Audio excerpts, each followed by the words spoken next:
A much discussed problem across Wyoming is the deterioration in civics participation and civic engagement. If you think that's a problem, our guest today is not part of it. In fact, she's a crusader for the answer. We'll meet Gail Symons, founder of Civics 307. I'm Steve Peck of Wyoming PBS. This is Wyoming Chronicle.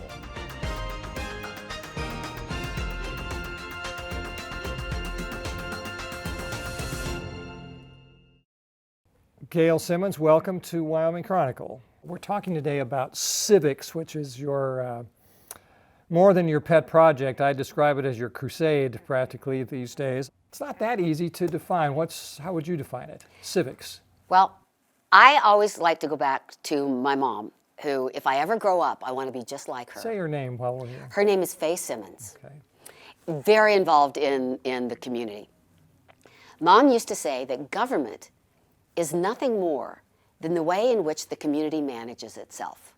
So for me, that's the very heart of what civics is. It's being involved in the community.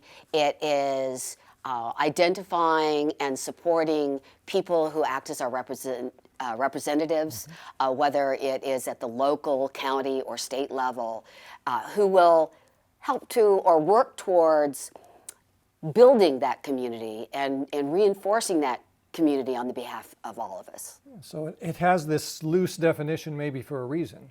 Yeah. There's a lot that can get under that umbrella. Before we came on camera, I was telling you about a class that I took, I think when I was a freshman in high school, and the name for it was orientation, and it had things like how to get your driver's license and how to open a bank account and what a mortgage was and what different types of insurance were, things like that. But it also included how old you had to be to vote, how to register to vote, where to register to vote, what the date of the primary election was, what legislation was, all these things. In that time, and it's been a long time ago, it wasn't difficult, it was interesting. Everybody had to do it. There didn't seem to be any objection to it. You know a lot about civics and you're working in civics education in the state. What's the condition of that topic as a formal part of education in Wyoming these days? Well, first of all, I think that is a critical piece of what we should be providing in our schools. How to be a functioning, effective adult and citizen. Simple as that, really. And everything that you spoke about is necessary in order to be an effective adult. You have to know how to balance your checkbook, those kind of things, wash your clothes, and vote. One of the things that I really like that education in Wyoming is looking at is modeled off of Utah, where they start with portrait of a graduate. And one of the areas of a portrait of a graduate is literally that whole idea of being an effective, impactful adult. That's where I would put that whole kind of area that you were talking about in, is we are not just giving people a diploma, we're setting them on a path for adulthood. And so that is a critical piece of their education. Now, currently, we have a whole lot of things that have to be taught in school, and we keep adding to it and adding to it. At some point, it's going to bust at the seams. In our standards for civics, when I looked at it, it has understanding the U.S. Constitution, the Wyoming Constitution, and you should vote. My concern is that's not sufficient in order to be an effective citizen. It's not sufficient to understand all the ways in which offices that show up on the ballot every 2 years or every 4 years, depending, how they are making decisions and in what areas do they make decisions that impact you personally and your family and your community. And so this is an area that I looked at and said, this is a gap that we need to close. Too many people don't understand. They show up at a city council and want to bring up an issue that actually belongs with the county commissioners. And it's not that they're dumb or they just don't know, and it's hard to find out. So let's make it easier. Well, to that end, you've started a project, a campaign, an effort, which is more or less your job, from what I can tell, at this point at least, called Civics 307. Correct. So Civics 307 started in 2017. I had come back full time. By the way, I just have to have an aside here. 3 days before I turned 18, my mom said, "Your birthday's coming up, Gail. You know what that means?" And I'm like, "Yeah, I get to drink." And she says, "No, that means you're going to go over to the courthouse and you're going to register to vote." That was over 50 years ago, and I have not missed either a primary or a general election since. No matter where I lived in the world, between the Navy and General Electric, You were a military officer for that's years. right. Yeah. I never missed a Sheridan County, Wyoming election. But in any case, so back to that, and I'm sorry that I got myself distracted. But looking at being in the legislature, or watching what was going on in the legislature, rather, I couldn't keep up. I couldn't keep track of where the bills were. And there's a daily sheet that comes out, but it just gives you what happened the previous day. Well, if there was a bill that went to a committee 2 days ago, it doesn't show up on the latest list because that was the action 2 days ago. So I started a tracker, a bill tracker. And I've been doing that for, ever since 2017. Then about 5 years ago, I started talking to people about if they vote or not. And if they don't, why? Why? And the answer came up one of two things. My vote doesn't count, or I didn't know the people on the ballot and I didn't want to make the wrong choice. From that came WhyVote. So I have a separate website called WhyVote.vote that is a one-stop shop for elections that provides information on what do the offices do. You can go in by county, and we'll be doing this real soon. We've already got listed every office from governor on down, because I am not going to get involved in D.C. So from governor on down, all the way down to precinct people, what are the offices that will show up on the ballot somewhere in your county in the next election? And then in May, from 14 to 29, when people start filing, we'll grab those names and we'll add that there, so that people can go to one place and see who all is running for that particular office. And then we send out an invite for them to finish or to complete a profile. And when they send it back, we'll put that online, and then that gets linked. So you literally can go to your county, click on your county. At the very top is the county clerk's election website, because that's the truth. And then all of the offices, who's running, and if they have a profile, there will be a hyperlink so that you can go see the information about that candidate. It includes a picture, how to get a hold of them. We ask, what is your background? What is your education? What is your experience? And because I am a little bit biased, it says, what have you been engaged in the community? And then 2 questions. 1, why are you running? And 2, what do you hope to accomplish? It's the same profile for everybody. But it makes it so that people can more readily find out who's running and then find out more about them. We ask people to think of it as a resume, because my whole idea about civics and about politics and about people running candidacy is that you are interviewing for a job. And we, as voters, are deciding who we're going to hire to do a particular job for us. So that profile is meant to be a resume. And therefore, you're putting out why it is that you think that you're the right person for the job. You can't say anything about anybody else. So that's the number 1 rule. You can only talk about why you should be the person that is selected for that position. The second thing is, and it becomes pretty obvious, is we're gonna be doing a really hard push to get as many candidates as possible to complete that, because we're going to push people to it throughout the state. If somebody doesn't give a profile, well, that's 1 point of information. It's telling in and of itself. Yes. What do we lose when we don't have good civics participation, civics literacy, civics education? Well, I think I gave you my quote about that's supposedly from Pericles. You did. Please say it. That is to the effect of, just because you're not interested in politics doesn't mean that politics isn't interested in you. And the point is that every single office on that ballot is making decisions that impact your life. They're making decisions about which streets in a town are going to get snowplowed. They're making decisions about where we're going to have parks. Are we going to fund our parks? They're making decisions around planning. Where are we going to have more housing? What kind of housing are we going to have? They're making decisions about the laws that affect, criminal law, civil law. How do we run businesses? I mean, all the way through, there is every part of your life is being impacted by decisions made by people who are elected to that office. These offices exist for a reason. They absolutely do. And it's back to, it's how we manage ourselves. We're very pragmatic when we run for office. I've run for office in the past. We're very pragmatic.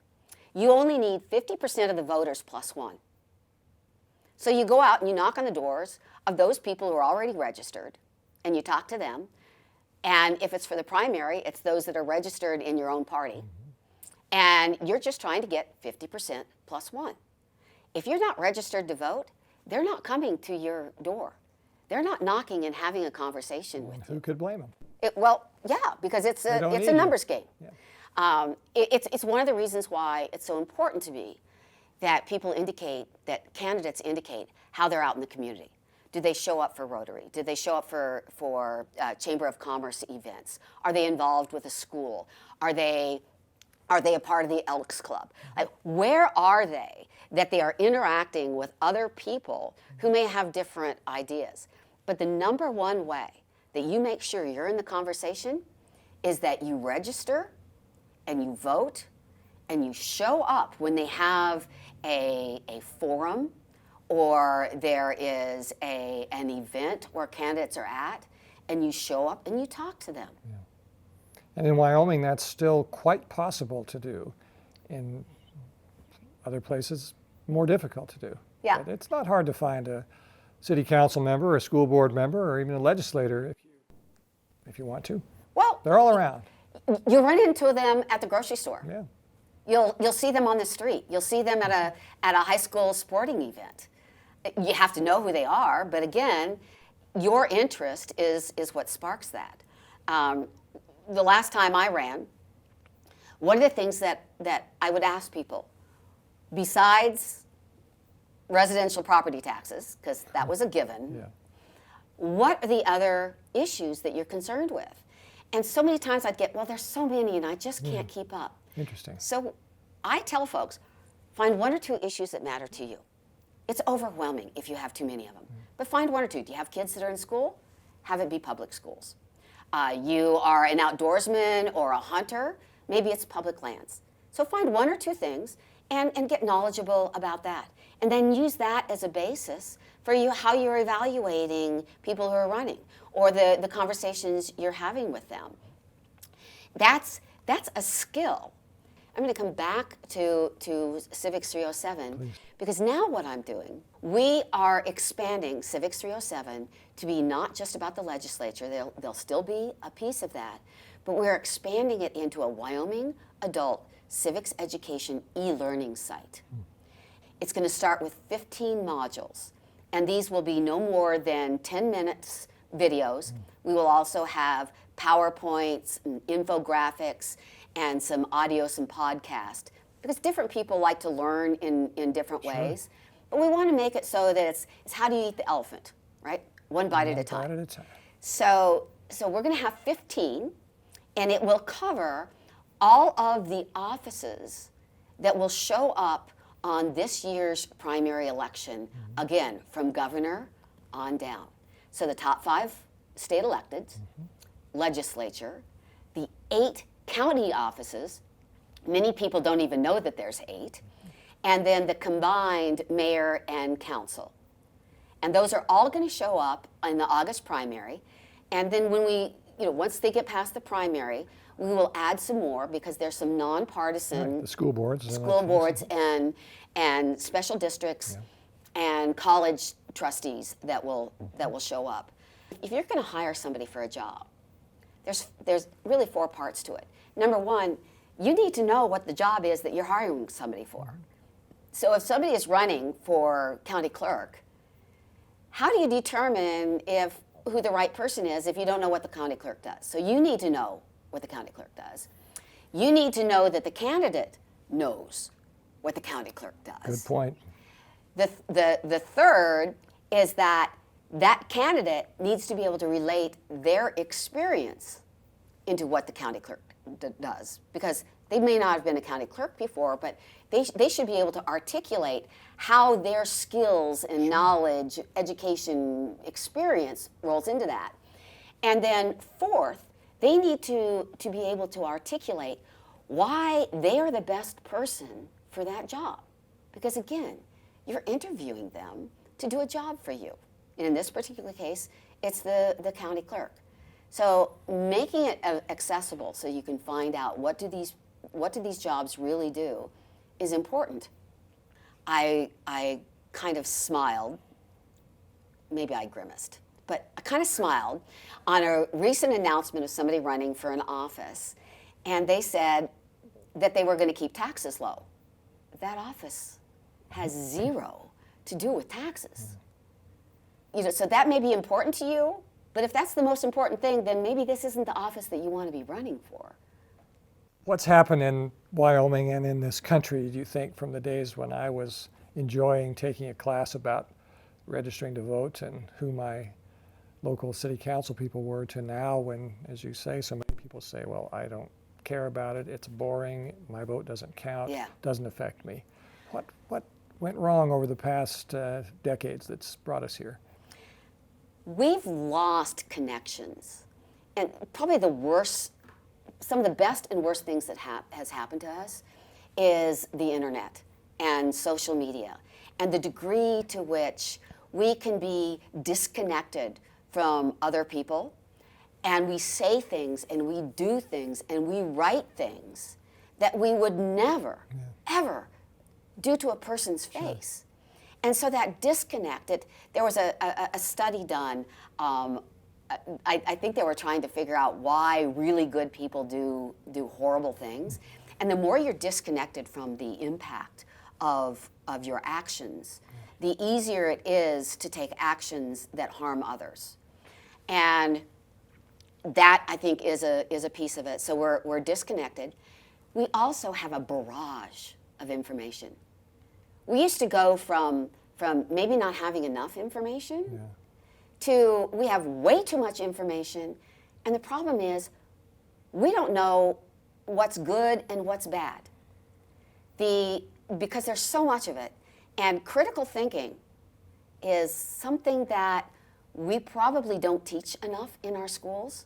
Like how do you ask probing questions? Like kind of Socratic type questioning that probes and gets to the truth of something. I will say that younger generations, they kind of like, well, just because it's on the internet doesn't mean we believe it. Us boomers, we tend to believe what we see on the internet because, we grew up when people didn't you trusted lie. You trusted them, right? Yeah. So now when we're not connecting with people, we're losing that sense of if you're a candidate, I like the me I see in you. And now it's become sound bites and it's become ideology. I just wrote a column last week about why ideology is I think toxic, because it starts with an answer and then looks for a problem to solve, when good governance, whether it is through civics or at whatever level, starts with what's a problem that exists and how do we solve it? Because then we have a whole range of solutions. But if you start with an answer, that's It excludes so much. Yeah. So that was a piece of it. The more we receive information, the more likely we are, the same information, the more likely we are to see it as the truth. So if we just get bombarded with the same like soundbite over and over and over again, we tend to see it as the truth. I saw an opinion article that talks about how governance is full of nuance and it's complex, and we're dealing with many different requirements in people, but politics is all about getting a soundbite that hits. So it's up to us as voters, as citizens, to be able to weed through and say, no, you don't get to just give me some soundbite and have me accept that as a substitute for the fact that I want you to think through what you're doing. Even if I disagree with you, if I know that you are predisposed to get as much information as the time allows, process it, and then make a decision, well, your soundbite doesn't tell me any of that. It's the most simplistic possible entry to the most complicated possible issue. Absolutely. And they just don't go together. Yeah. I'm looking at a training module in Civics 307 that is under a curriculum of how to be a savvy voter, and having one module be, how do you process mailers in your mailbox? And it's I'm tempted to answer that, but you go ahead. so you pull them all out and you pick it up and you look at it. If you are immediately angry, know that that is by design. When you're angry or you're afraid, it's all lizard brain. Your frontal cortex isn't working. You're not thinking. So if it makes you angry, understand that. Look to see who put it out and then put it aside. Yeah. That's anger one piece. Anger and fear aren't the basis for good decision making. Exactly. Just never. So pull out the next one, and if it makes you question, like you've got a concern or you want to know more, that's a good one to look into. So again, turn it over, see who paid for it, and then put that into a second pile, because that might be one that gives you a way to find out more information. And it might be about an issue that you care about, or an issue that you don't care about but you know somebody else does that is, impactful in the race. And then pull the next one out, and if it's about a specific candidate and about what they stand for, it's almost guaranteed that that's from the candidate. So turn around, look at it, who paid for it, is it the candidate or the candidate committee, and that's the third pile. Because those are the people, that's the mail piece that is trying to tell you who they are. So that's the starting piece of who is that candidate, and use that. So now you've got the three piles.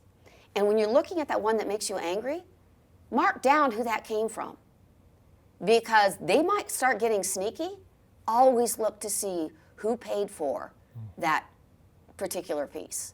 So that's on how to do the mail. I've got another one that's how do you meet a candidate at your own doorway. They come, they knock up, and they say, I'm Joe Smith, I'm running for X, and I'm going to keep them from stealing your guns. Well, if you already know the one or two issues that you have, you can say, you can own the conversation. I'm so glad you stopped by. That's not a particular concern of mine, but perhaps you can talk to me about early childhood education, or how do we preserve public lands, like the issue that you care about, and have that be the conversation. So it's about you, not them. And you'll learn a lot about that candidate right You off sure the do. bat. Yeah. I'm a data person. 63% of the legislators were decided in the August primary election. The participation rate, only 50% of Wyoming eligible citizens are registered to vote. Even registered to vote. Even registered to vote.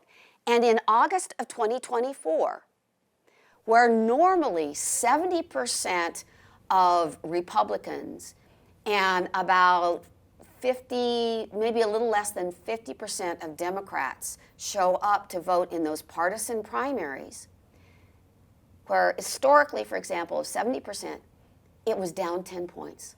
That translates to 24,000 votes statewide.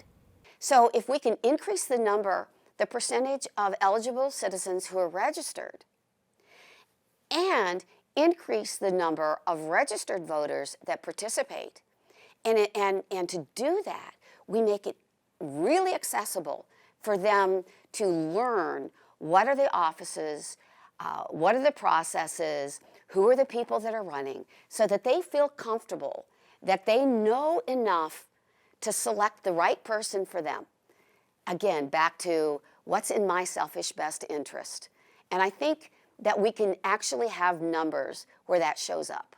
We would love to have volunteers under the umbrella of Civics 307, which we are trying to keep to the kind of education part. I've brought under that my WhyVote. There's a contact on there. So info@WhyVote.vote.